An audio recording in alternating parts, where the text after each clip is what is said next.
Oke, Assalamualaikum warahmatullahi wabarakatuh. Perkenalkan, nama saya Rizkika Triana Sofyan dengan NPM 033021111114. Saya dari kelas C semester 3. Tujuan saya membuat video pembelajaran ini yaitu untuk memenuhi tugas ujian akhir semester dengan mata kuliah Strategi Belajar Mengajar yang diampuh oleh dosen Pak Anwar Marasabesi. Di sini saya akan menjelaskan tentang model pembelajaran inovatif. Sebelum saya masuk di model pembelajaran inovatif, di sini saya akan menjelaskan sedikit tentang pembelajaran inovatif. Pembelajaran inovatif adalah pembelajaran yang lebih bersifat ke student center. Artinya, pembelajaran yang lebih memberikan peluang kepada siswa untuk mengkonstruksi pengetahuan secara mandiri dan dimediasi oleh teman sebayanya.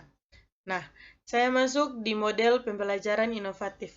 Yang pertama ada model pembelajaran kooperatif Number Heads Together. Pembelajaran ini mendasarkan diri pada paradigma konstruktivistik. Pembelajaran inovatif biasanya berlandaskan paradigma untuk membantu siswa menginternalisasi, membentuk kembali, atau mentransformasi informasi yang baru. Nah, adapun langkah-langkah yaitu yang pertama, siswa dibagi dalam beberapa kelompok. Kemudian, guru memberikan tugas masing-masing kepada kelompok untuk mengerjakan tugas. Yang ketiga yaitu kelompok memutuskan jawaban yang dianggap paling benar dan memastikan setiap anggota kelompok mengetahui jawaban mana yang benar.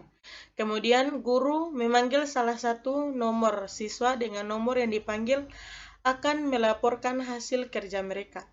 Kemudian ada tanggapan dari kelompok lain. Yang keenam ada teknik berkepala nomor, ini juga akan dapat dilanjutkan untuk mengubah kelompok mereka yang biasanya bergabung dengan siswa-siswa yang lain. Nah, yang kedua ada model pembelajaran kooperatif type talking chips.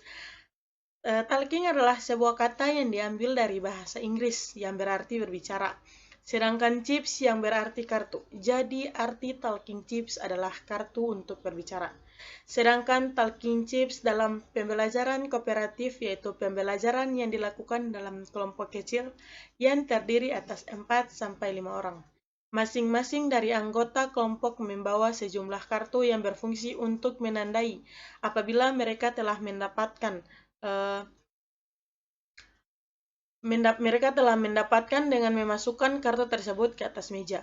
Model pembelajaran talking chips atau kancing geberincing merupakan salah satu model pembelajaran yang menggunakan metode pembelajaran kooperatif. Nah, di sini menurut Masito dan Laksmi Dewi ada terdapat 5 langkah utama atau tahapan di dalam pelajaran untuk menggunakan model kooperatif talking chips. Yang pertama, guru akan menyiapkan kotak kecil yang akan berisikan kancing tersebut. Kemudian, setiap siswa dalam masing-masing kelompok mendapatkan 2 atau 3 buah kancing. Kemudian, setiap kali seorang siswa berbicara atau menyalurkan ide, harus menyerahkan salah satu kancing. Jika kancing yang dimiliki seorang siswa habis, berarti tandanya siswa tersebut tidak boleh berbicara sampai rekan kelompoknya juga menghabiskan kancing tersebut. Dan jika semua kancing sudah habis sedangkan tugas belum selesai, kelompok boleh mengambil kesepakatan untuk membagi kancing lagi dan mengulang prosedurnya kembali. Nah, di sini ada 2 teori yaitu teori behavioristik dan teori kognitivisme. Teori behavioristik yaitu belajar itu sendiri merupakan interaksi antara stimulus dan respon. Menurut teori behavioristik, dalam proses pembelajaran, proses belajar mengajar adalah seseorang akan dianggap telah belajar ketika sudah menunjukkan perubahan perilakunya. Dari teori ini juga, pembelajaran dapat diartikan sebagai stimulus dan respon. Yang dimana stimulus itu diberikan oleh guru dan yang diterima oleh murid adalah respon yang harus diperhatikan dan diukur. Hal ini dilakukan karena pengukuran stimulus dan respon merupakan hal yang penting agar dapat mengetahui apakah murid mengalami perubahan tingkah laku atau tidak. Yang kedua, teori kognitivisme. Dalam perkembangan ini, teori belajar kognitivisme ini menerima pengaruh dari ilmu psikologi, khususnya psikologi kognitif Piaget, yang dimana kognitif Piaget sangat berkolerasi dengan psikologis manusia untuk mendapatkan pengetahuan. Jadi, bisa dikatakan bahwa belajar adalah suatu proses yang dilakukan oleh murid atau peserta didik untuk membangun pengetahuannya. Pengalaman demi pengalaman yang telah dilewati oleh manusia akan memiliki hidup yang lebih dinamis dan pengetahuan akan bertambah dalam konteks kegiatan pembelajaran murid dengan siswanya.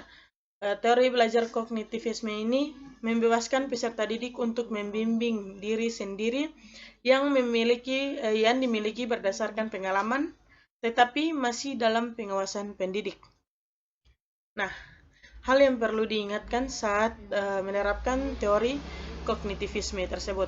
Yang pertama, ada pembuatan materi pembelajaran harus disusun dengan pola atau logika sederhana dengan kompleks.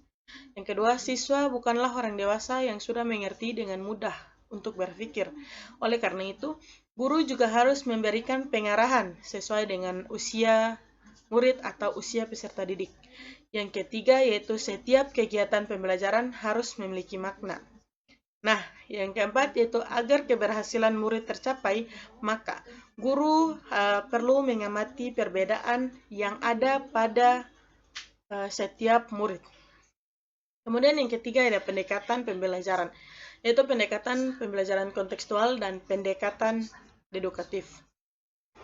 Nah, pendekatan kontekstual merupakan konsep belajar yang membantu guru mengaitkan antara materi yang diajarkan dengan situasi dunia nyata dan mendorong siswa membuat hubungan antara pengetahuan yang dimilikinya dengan penerapannya dalam kehidupan mereka sebagai anggota keluarga dan masyarakat.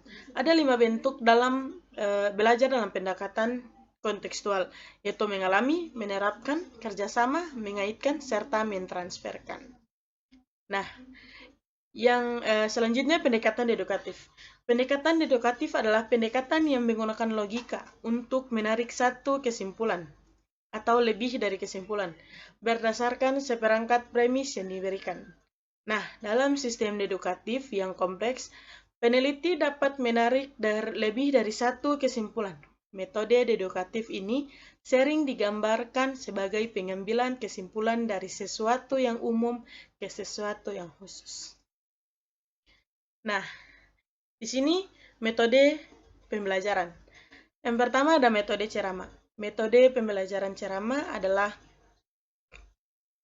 penerangan secara lisan atau bahan pembelajaran kepada sekelompok pendengar untuk mencapai tujuan pembelajaran tertentu dalam jumlah yang relatif. Nah, melalui metode ceramah ini dapat dicapai dengan beberapa tujuan, yaitu dengan metode ceramah, guru akan mendorong timbulnya inspirasi bagi pendengarnya. Nah, yang kedua ada metode diskusi. Metode pembelajaran diskusi adalah proses pelibatan dua orang peserta atau lebih untuk berinteraksi, saling bertukar pendapat atau saling mempertahankan pendapat dalam pemecahan suatu masalah, sehingga didapatkan kesepakatan di antara mereka. Pembelajaran yang menggunakan metode diskusi merupakan pembelajaran yang bersifat interaktif. Nah, yang terakhir ada strategi pengelolaan kelas. Strategi pengelolaan kelas adalah pola atau siasat yang menggambarkan langkah-langkah yang digunakan guru dalam menciptakan dan mempertahankan kondisi kelas agar tetap kondusif, sehingga siswa dapat belajar dengan optimal, aktif, dan menyenangkan dengan efektif dan efisien untuk mencapai tujuan pembelajarannya. Hamalik 2007 mengatakan pengelolaan kelas adalah suatu kelompok yang melakukan aktivitas belajar di dalam kelas mendapatkan pembelajaran yang baik. Nah, mungkin itu saja yang dapat saya sampaikan. Semoga apa yang saya jelaskan dapat bermanfaat bagi pendengar. Sekian dari saya. Assalamualaikum warahmatullahi wabarakatuh.